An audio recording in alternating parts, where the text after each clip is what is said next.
Good morning. Pastry Chef Expansion Challenge to Session 3. Coming up shortly. If you can hear my voice, say yes. So I'll try to wake up together.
Good morning, good morning. Grab some coffee, grab some tea, grab your workbooks. Getting started in about 5 minutes here or so. Wake up and get ready. Session 3 coming right up.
Yes. Good morning. Yeah, you hear that music? You know what time it is. Pastry Chef Expansion Challenge time. Session 3. Yeah, we're back. We made it. It's pretty amazing. You liking that music, huh? Wake up, let's go. So I'm mostly talking to myself here as I try to wake up. What a week. What a week. Welcome in, everybody. If you're watching live, many of you watching on replay here and all over the world. It is early morning here in Chicago, and welcome. Thank you for tuning in. And again, what a week this week. You know, Halloween last night, we had a little party at the house. Ate too much candy, my teeth hurt a little bit. And today, Day of the Dead. Of course, daylight savings ends, so some time change. And, you know, to make it all crazy for me in my head, and maybe some of you can relate. Um, but last week I had a lot of scheduled changes. I did my first network TV show as a contestant. Something simple, nothing crazy. 2 days of shooting out of state, but fun experience, something different. Trying to challenge myself. Some things I hadn't had time to do in the past, maybe didn't want to do. But anyway, great experience. I would highly recommend to all of you. Um, just fun, you know, you learn, really fun, good outcome, exciting. But yeah, overnight schedules. We shot till like 7, 8, 9 in the morning. So I'm still a little backwards. So if I like space out a little bit on you, I, you know, promise I'll get back. I'll snap back. But thank you for, you know, being here, giving me the opportunity to get back on a schedule. And you know, I'm living for these sessions these days. This one and the How to Be Your Own Publicist, and a couple other classes that we have upcoming. They are a great way for me to connect with you guys, and I always look forward to that. For session 3, we look at the outline, what we're going to do today, what we're going to talk about, all about platform creation. Fortunately, you know, session 1 and 2, we got through that. A lot of introspective soul searching here. We're going to move forward now that we know some things that we want to do, some pivots, maybe some things we want to get back to, some things that were going well and we want to continue to, you know, go forward strongly. Platform creation, creating a home where you and your brand can live, very important. LinkedIn, Facebook, Instagram, Twitter, we use those, and how to optimize those to support where we're headed, not just where we are now. Image is everything, you know, creating lasting images. No longer can we just be a chef and make good food. We are storytellers and need to document our story. It's in our best interest to do so. And every chef is a universe. Yes, me, you, all of us. Every chef has their own parameters. We define that universe, we expand that universe. So defining it and sharing compelling stories. Of course, there's some take home as we get closer to launching a mini campaign after session 4. and updating our platforms, getting ready for that social launch, all those things that we're talking about here. In terms of review, I thought it'd be a good idea to kind of go back and we've had like an extra week off here in between due to my schedule. So some things that we had talked about, the boundaries, identifying them, evaluating, redefining them. So hopefully we're all solid with our whys now. We've got our chart, our whys solid, all our projects that we're headed towards, all those things that we want to do in these circles, and kind of any of those limiting beliefs we have that we're going to smash through and get them out of our way. And then, thinking of our identity and what makes up our identity, and then where the tipping point is in our ideas, how to use our innovation, how to be smart, how to get to that early majority and get to that tipping point so we can survive in our businesses and our careers long enough to get to those. Hope we're all doing our 5 minutes every day of visualization. Really important, especially as we move forward in the future, to step into all those successes that we have. And then hopefully we all completed our homework, which will bring us up to our platforms here, elements of the brand and the platform creation. So platform creation, you can see here, this is a nice little diagram that kind of explains it well. And we've got those who create, that's us there on the right, and then the consumers there on the left hand side. Let me join you here. And basically, we need to create an environment for things to happen, and those environments can be projects, it can be our business, it can be an online platform. Those are all the platforms and how producers and consumers relate. We may be doing many of those things and not thinking of them as platforms.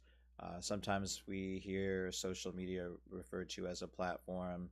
I want you to think of those more as channels, right? Those are channels.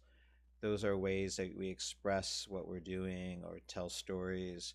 But our platform, I mean, those may be a platform for the owners of the apps, and we'll get to that in a second.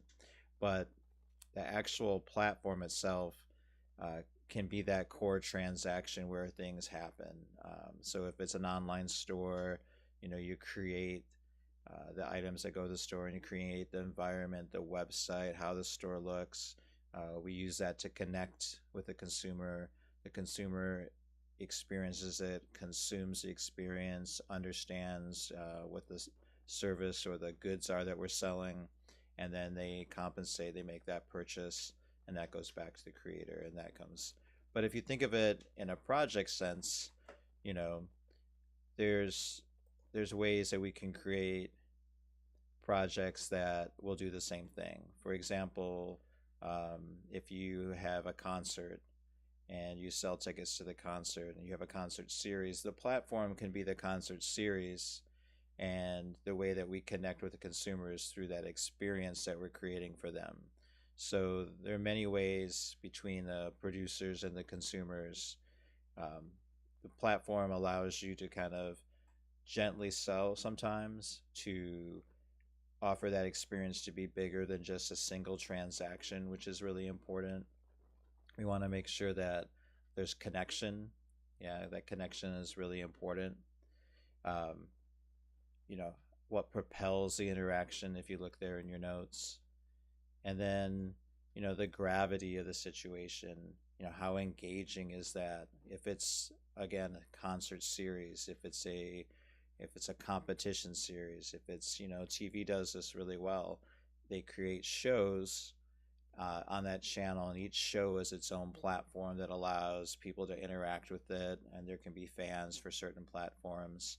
And when that platform is no longer viable, I mean, think about nightclubs. A good nightclub, a good club when we were all going out, able to enjoy those things, has a certain run, and that's the spot to be in. Everyone talks about it. You go in there, you go in there, yeah, we're going, you go.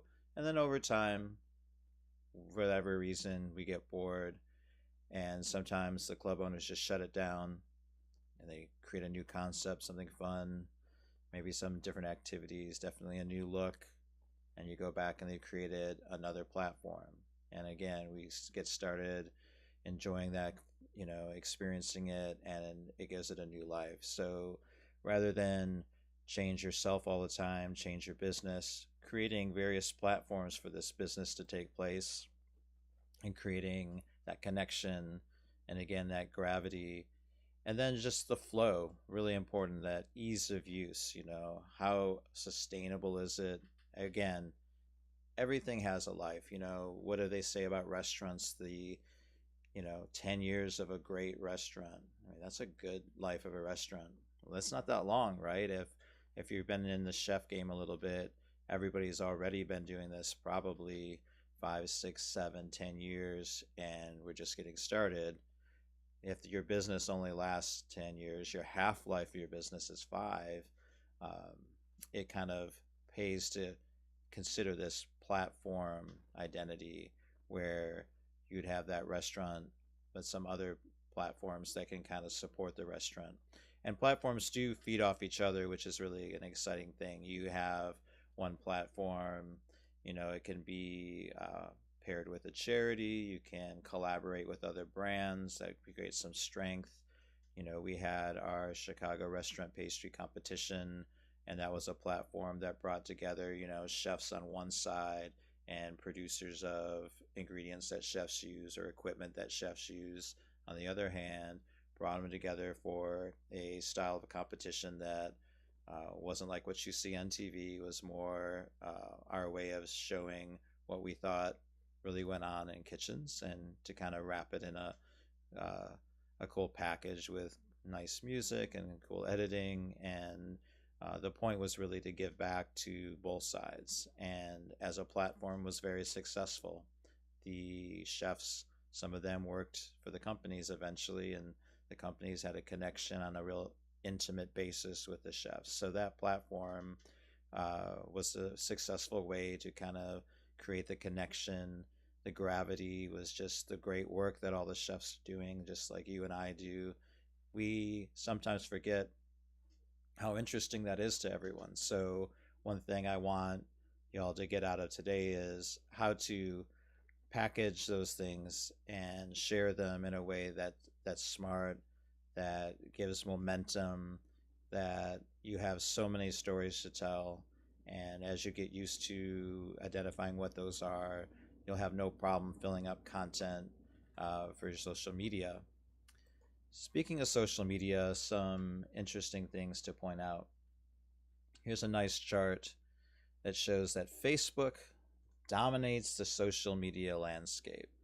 And we're talking, looking at this really from a business side. That's really important to us. Yes, you can have a nice social account and share things, but we're really talking about what serves us well in business. So if you look at this, Facebook dominates the social media landscape. Facebook, WhatsApp, which is owned by Facebook, Messenger, these are really the big consumers in terms of where people look for information that can also sell, that can also help them understand a business. If you look down the list, way at the bottom, you have Pinterest and Twitter and Snapchat. So those are popular for sure, but still compelling is Facebook. So you'll read, nobody's on Facebook anymore. A lot of people dropping Facebook's account, but we can see by far that's still utilized today by a lot of individuals to get information and to be engaged. I think it's just so commonplace. Consumers use it. We use it. We don't even think about it. We just kind of, whether we post or not, might scroll through. But it does get a lot of use, and it is good to note because it's unusual. We think that's not the case, but it is the case. And there's a few in here, TikTok, Qzone, Reddit, a little less used. I would say the more you can get used to utilizing, all these channels, may be surprising. There may be individuals that you can reach.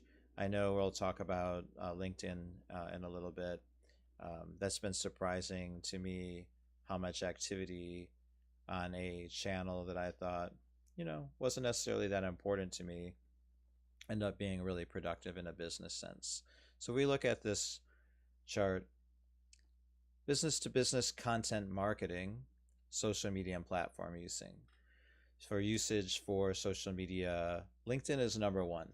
Just mind blowing because that again is not something I considered forefront. Twitter, Facebook, YouTube, Google Plus, SlideShare. Not too many people on that. Instagram, everyone's on that, but we see on a B2B sense, 29%, and Pinterest, 25%. I tried to get some of the most up to date information, but bear in mind these things are changing all the time. And the interesting thing about social media and using social media is it's always moving. It's like quicksand. So just staying in one channel or just allowing your post to run off and do another isn't really utilizing the power of social media. So let's back up. We got our why together. We know what we're about. We know what we're doing and how we're doing it, so we got that. And we started thinking about our identity and what sets us apart, and somewhat started thinking about what we want to share. And now we have all these free, basically, channels that we can send that information out in. So LinkedIn, it was interesting. I would put up the same post recently in LinkedIn, same link, different posts, and send that out to Facebook and of course on Instagram. Um, Tweet a little bit and get those links out there. And by far, the number of views would be highest on LinkedIn. Maybe like 1,000 views over a weekend period, where the Facebook post would get 400 or 500. It's almost double. And 400 or 500 views for a short video or a link to a video, to me, is good. Remember, throughout all this talk today, engagement is what's important, not necessarily numbers. You may think, well, Jimmy, I only have 500 Instagram followers. How important is it that I really, reach out to them all the time? And a lot of those are family, and, but don't talk yourself out of engaging with, 90% of your followers, where 5% of them might be really interested in purchasing a good or service for you. It really is a numbers game, and you may hear me say that from time to time. If you have success in one area doing something sometimes, doing it 10 times as much will give you more success. It's really that simple sometimes. Sometimes.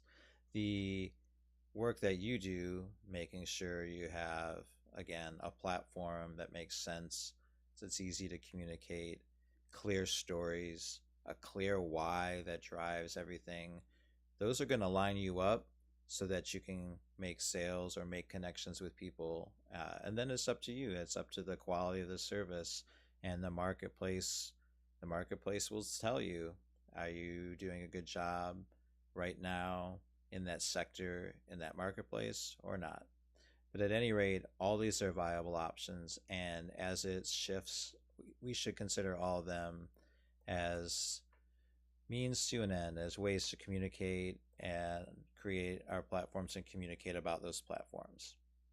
So I like this social media donut. If you haven't checked out thepixel.com, do so. There's a lot of cool stuff on there. And this is a fun way to look at the differences in all these social media channels. Like on Facebook, you might say, I like donuts, right? Who doesn't like donuts? And on Twitter, reporting on some things that are happening right now. I'm eating a hashtag donut. Pinterest, here's a donut recipe, or here's 17 photos of donut recipes that I like. Instagram, here's a photo of my donut. And that's kind of important. Instagram is definitely us winning, right? Nobody posts anything on Instagram of us not doing good, not looking good. Instagram is you winning all day long, which is good. It's where you get to celebrate, show that part of of your life and your work that you're proud of. And LinkedIn, we talked about it briefly, but we think of it this way: my skills include eating donuts. We think of it as a resume. A lot has changed there, and as we look at it, I would encourage you to think about LinkedIn. How many how many people on LinkedIn? For the most part, it's recruiters or people just like me. So you want to think, oh, that was a place I might get a job. It's like a resume.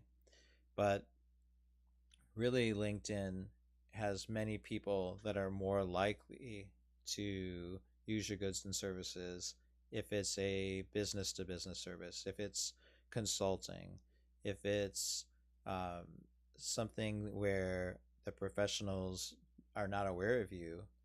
That's why it's so good to find a job there, because you can look at all the business owners, you can look at the hiring managers, decision makers in different businesses, and kind of cozy up to them and get to know them over time. I think the least productive, at least for LinkedIn, approach is to have a lot of friends on LinkedIn that are chefs or business owners that are just like you. That's good, but it's probably better and more beneficial to connect on LinkedIn with either businesses that you'd like to work for, or businesses that you'd like to emulate or understand better or connect with for collaboration. And don't want to forget Google Plus here. I'm a Google employee who eats donuts, so it's kind of tongue in cheek and funny. But if you think about it, each one is distinctly different, and therefore we should craft different messages. So for Facebook, that can be, and each one has its different hashtags, different ways to connect, um, how they are in the feed, times of day. So you really need to try different things. We'll talk about social media calendars as a way to kind of engineer and disperse the storytelling in a way that makes sense. That's not so cookie cutter. I think we all have people that we follow. You can see this on Instagram a lot, where you're just like, scroll through. It's not that compelling. So we want to make sure that we have clear stories or simple, compelling visuals, which for chefs, we're working in this visual medium, whether we're business owners or we work for someone else, building up our identity through those repetition of images and a statement about those images, um, that can be really effective. So one thing, for LinkedIn, networking, recruiting, we talked about. For Facebook, sharing stories. For Instagram, using that profile is really, really important. That profile, we often link it to something that's current or something that we're doing. But what we really can do is use something like Linktree. If you're not familiar, Linktree would allow you to, in that link, have many, many different links, and you can put a title on there of what it is and link to something. So it could be the top 5, stories where you were in the news. It can be really anything that you want to link to. So instead of continuing to say, let's say on Instagram, you know, yeah, link is in the bio, link is in the bio, and having to continue to change that bio, you can actually do uh, do those links to various things. You can use that Linktree link anywhere, so you could put it in different places so that when people go to that Linktree, you could have your website or a link to your web store. Yes, some stories, some things that are in the news. We talk about social media calendar to kind of look at all these. Here's one that we've used here in the past, and this basically kind of gives you topics that you can look at. We don't have to be generic. You can be as innovative as you want, but queuing them up is definitely much more effective. Having a couple planned posts, knowing where you're headed, is really good. It's really interesting to work that way, and it takes the pressure off to some degree. We're going to look at some of my platforms to kind of show you what I'm talking about here. So Some things we want to do is to have clean and clear here in our profile sections. So if we look at it, here's my LinkedIn page, and I put my why right on here. It's really timely. I support the transformation of pastry chefs and sweet businesses one project at a time. And so as you look in through here, you can see how many people viewed your posts and your profile, things. And yeah, there's a little bit of resume in there, but I would say you can pin and feature things here. So let's use that space really well. Here's, an article I was in, like here's an interview, and you can keep that and make sure that people are seeing that all the time. And when you look at Instagram, we can kind of do a similar thing. And now here's a nice, clean way to portray your top line profile here. Pastry chef, chocolate hero, content creator, James Beard Emmy Awards, and a little bit of my why. I think here to be businessy isn't important. This is just getting to know people, having a clear vision, idea of what you do and how you do it. That works out well. And you see I have my little link tree here. And that's not coming up off of this one. On Twitter, same listing, same photo for continuity. Continuity is important. And then the same thing. Have a little link here in the link tree. See if we can get that to come up. And there it is, link tree. And here's like the tips for Thanksgiving virtual. My article, Pastry Arts for Fall. Here's this interview, the website, and a couple other things that I'd like people to check out when they have time. So that's an effective tool. Pinterest, if you do Pinterest, it's on my list to kind of get back to because, again, there are individuals looking at Pinterest and you'll see engagement in different places. But if you do happen upon Pinterest, you'll see some recognition. It's easy, the name and some of the same signifiers underneath. And then YouTube. So YouTube, I think everyone should get into making some videos. It's a powerful medium. You can use your phone. We'll get into that a little bit more next week, but if you don't have a channel, maybe create one.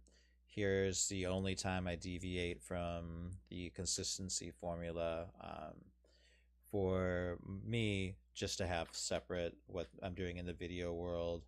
But you see, you can list all the videos. And one important thing to think about is using YouTube for sales. Basically, you can create your channel and then consider doing some affiliate marketing. This is a way to really have your YouTube channel make money. And I know we hear about it. Some of you may be more familiar than others, but it is a very viable way to do commerce, to monetize what you do. That's somewhat more of a whole class in itself, but on our calls, if it's something you're interested in, I can definitely kind of give you the basics of how to get started. But it does start with a channel and, generating some stories, generating some video, posting it. There's a minimum, number of hours you need. And once you get to that, you can apply for the affiliate marketing program. And when people view and go and follow links and purchase items, you get a bit share in that. So that's very cool. So again, continuity across these channels, and then that feeds your platform. And your platform is basically you, right? You, your business. Image is everything. Kind of moving on to the importance of images. Here you see is an image, one I'm particularly proud of. This was actually created in 2008.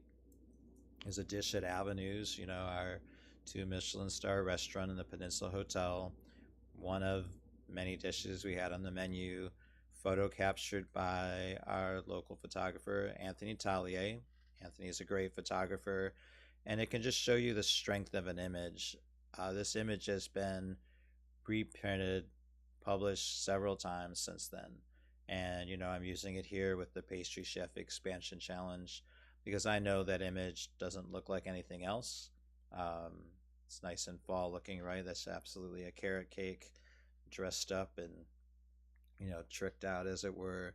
But the point here is that if you spend the time documenting your work and telling your stories in an attractive way, it's going to have a long life.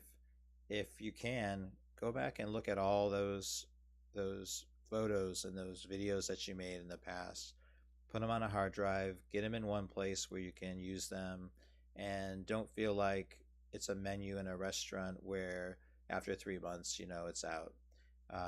That's kind of crazy to me. Even in a business sense, how many times do we change favorites and then have our customers and clients come back and say, "Hey, do you still have that?" And like, "Well, no, that was seasonal. We don't do that anymore." And they're like, "Oh, it's too bad. I really love that." So consider the work that we do to have high value and give it a long run. Let the marketplace decide when it's tired of something.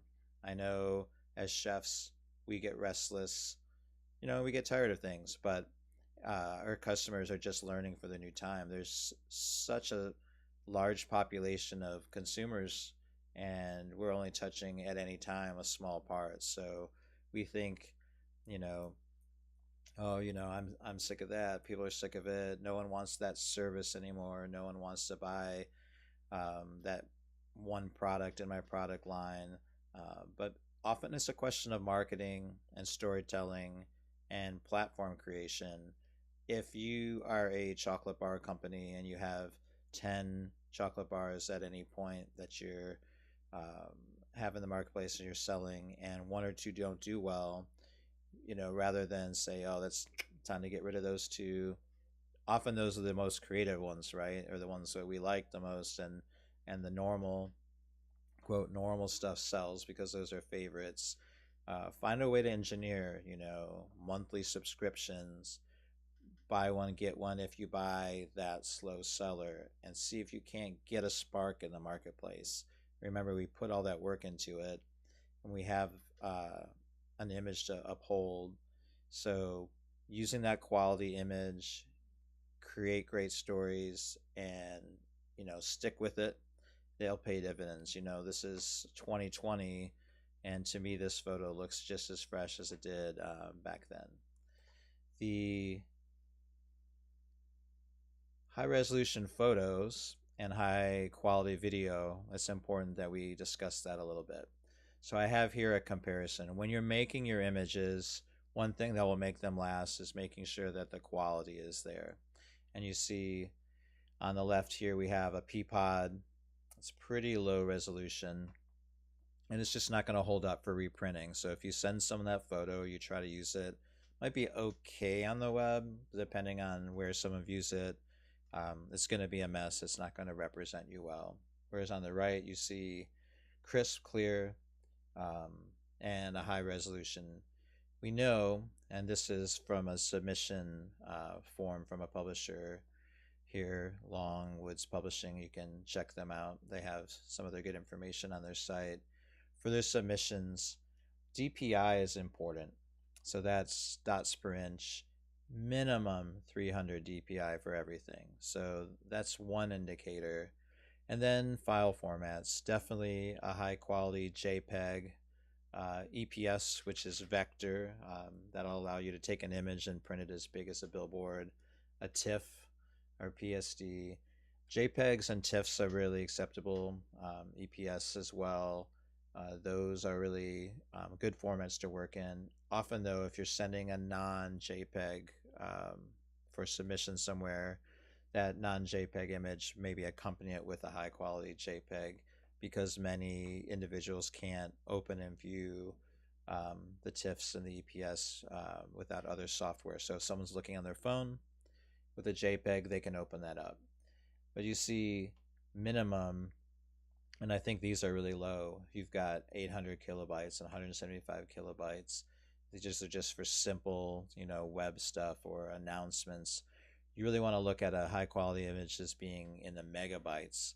If you have 50 megabyte images, just as big as possible. So set all of your cameras to as high as possible resolution.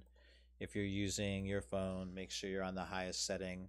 Most phones now, fortunately, they do get a very high quality image but just make sure you're shooting on that. If you have a DSLR camera, good quality camera, make sure you're shooting RAW when possible. Yes, these things take up more time. Get hard drives and back them up. Hard drives are less expensive. An external hard drive that you can download all your phone video and photos into, get like a single terabyte at least, and keep those images of high quality. It is worth the extra work to have something you can use much later on. We also want to look at video quality, and I have a nice description here for the video quality. So when you're doing video, somewhat similar, but now if one image at high quality takes up megabytes of space, and that's what you want to submit, and generally that's going to be settings of 1080p. But you see here we also have 1080p in the video, 1920 by 1080 pixels. Okay, and that's high definition. Some people call that full high def. Some of the other descriptions here, and that's what most basic monitors have. It's an acceptable format, and for most part 1080 will be good on video. 720 you see here, sometimes YouTube videos will play at that as a regular definition. Not very good, not very nice to look at, especially as we're really living in this 4K world. You see here we've got 4K ultra high def, however you want to call it, 3840 by 2160 pixels, so almost 4 times that of what was considered high def, so what is high def. So ultra high 4K, that's sort of where the world is going. And more importantly, if you can capture 4K images on your phone, do that, and then down res. Use some software to bring it into 1080. It still is going to look better. When you record at 4K, there's a much better color space. More images are coming in. And like when we talked about on the stills, using RAW, which really is a way that you can later correct exposure issues. There's just more information coming in, RAW, and later you can again downres that to a smaller photo that you can send, or not, depending on who you're submitting to. But shooting big first, whether it's video or stills, allows you later to have more control over the editing process. Next week we'll do a little bit of editing, and you can kind of see where that comes into play. And having high definition photos in video is really important. We use stills a lot in video, and if your photos are of lower quality, you won't really be able to combine it with the video, high quality video, and have it look good. And we always want you guys to look good, so remember that. Highest quality possible at any given time. Every chef is a universe. No one knows that more than Steven Universe. Just having a little fun here, but defining your universe and sharing compelling stories is important. We're going to do a quick workbook activity here, an exercise, a live exercise, just for 5 minutes. I'm going to set a timer, and right here in this space, write down as many words that describe your universe as possible. We are going to turn those descriptors into stories, but just go ahead and like freeform list all the people, products, ingredients, tools, etc. That you can. Go ahead. I'm going to play a little bit of music here, and see what you come up with. Okay, here we go. Just 5 minutes.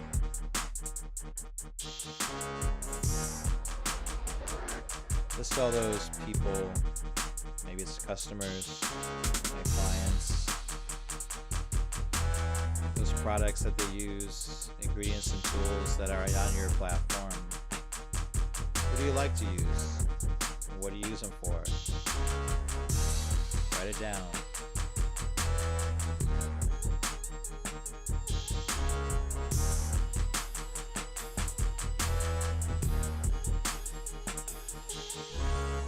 What item did you make yesterday or last week? Maybe something for the holiday. Write it down.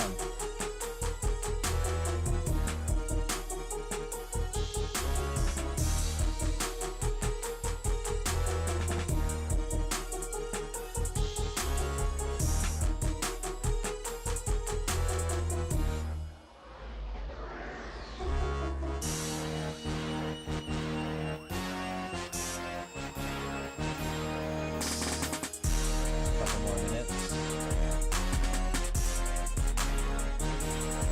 Telling a story about a single ingredient for a chef. People find that interesting. Where did you get the ingredient?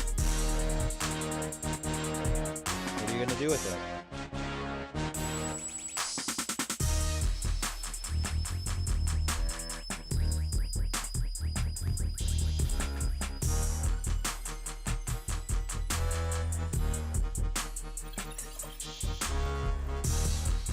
Maybe looking at your list, you can think of a platform.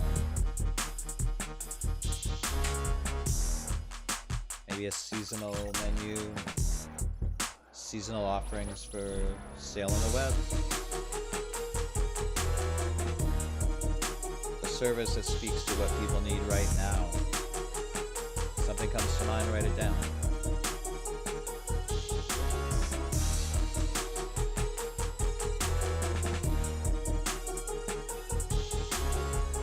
Couple more minutes.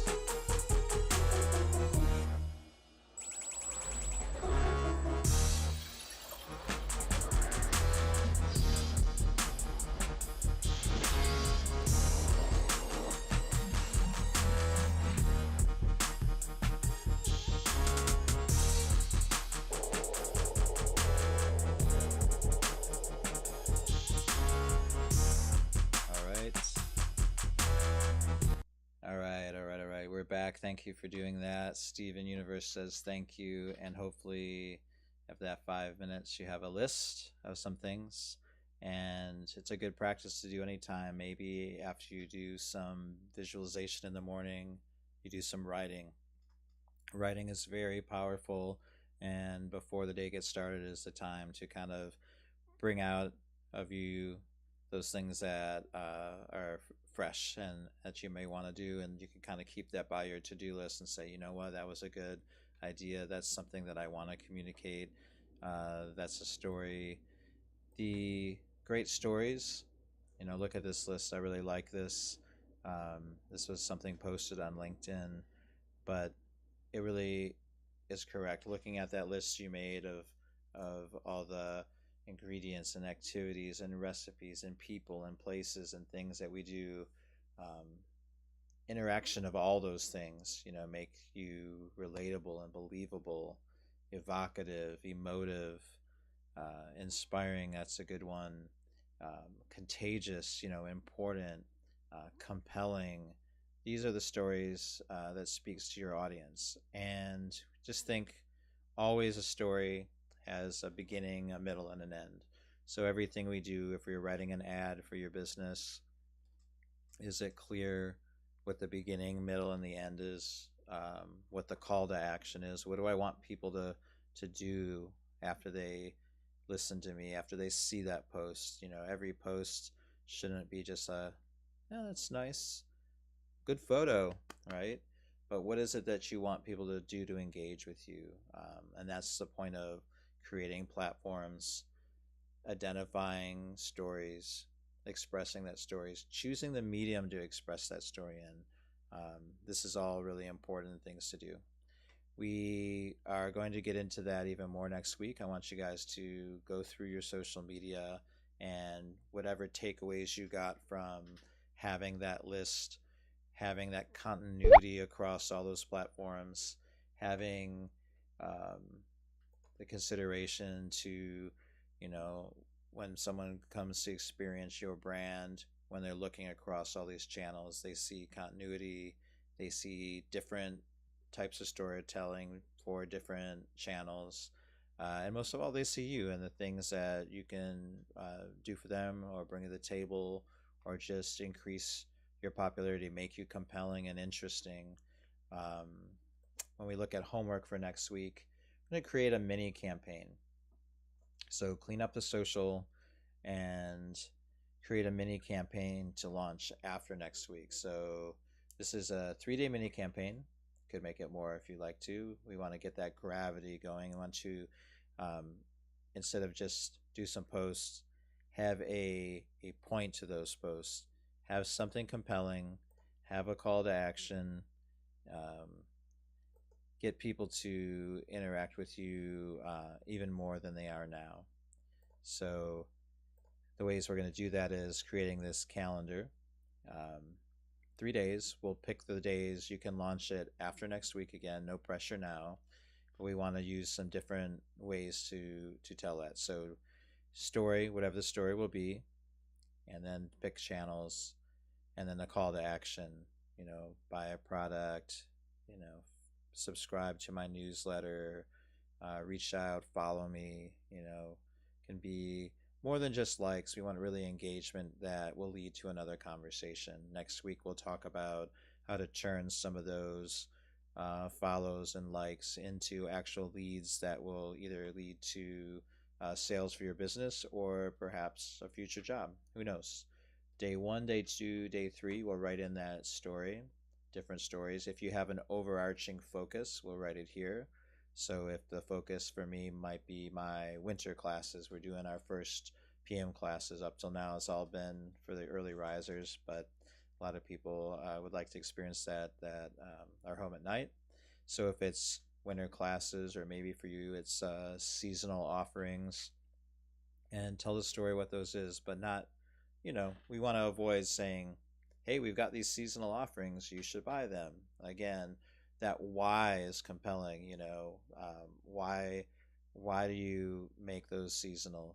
Not just the outcome. So I made, a pumpkin that you can smash that has candies inside. It's I create exciting pastries for people to find joy and experience the holiday with their loved ones, or to gift that, to create better experiences. And that experience, one of those experiences is buying this smashable pumpkin or skull or item that I created.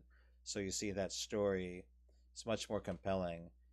It's going to give me joy, happiness. It's going to allow me to give someone else happiness by purchasing this item, and the item happens to be blank.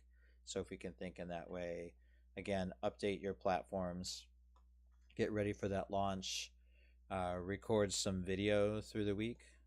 It's important. Go live somewhere.